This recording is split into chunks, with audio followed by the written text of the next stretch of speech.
belangrijkste nieuws uit Curaçao in het Nederland. Access Journaal, vers van de pers.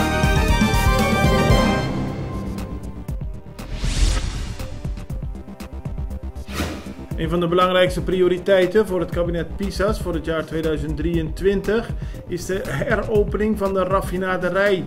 Op die manier moeten er meer arbeidsplaatsen op Curaçao komen en moeten de energiekosten worden verlaagd. Een ander belangrijk punt voor de regering is het heropenen van de grenzen met Venezuela. Ook dat moet ten goede komen aan de economie van Curaçao. Dat zijn enkele van de prioriteiten die Gilmar Pik Pisas heeft aangekondigd voor het nieuwe jaar. De coöperatie van oud-werknemers van de raffinaderij, CEPC, hebben aangekondigd aanstaande donderdag een stille manifestatie te houden voor de deuren van de raffinaderij. In december vond de eerste stille manifestatie plaats.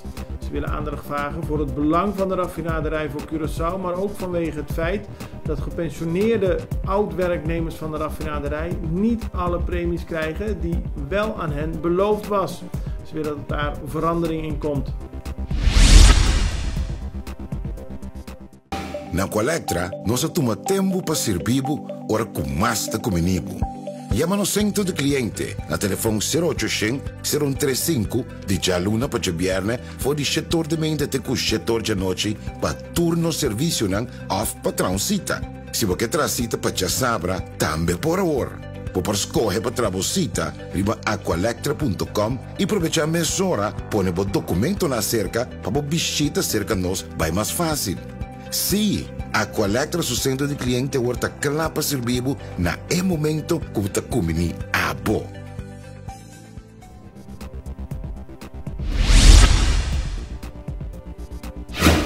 Curaçao moet stoppen met de onderhandelingen met CPR. Die duren lang en leiden tot niets.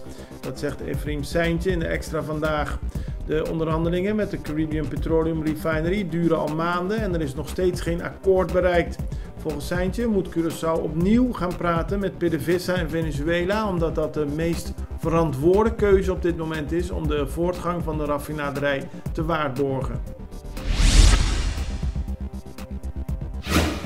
Landsloterij Curaçao heeft in 2022 een goed jaar gedraaid, dat zegt directeur Angelo Guillermo. De verkoop was fantastisch, aldus Guillermo vandaag in de Extra.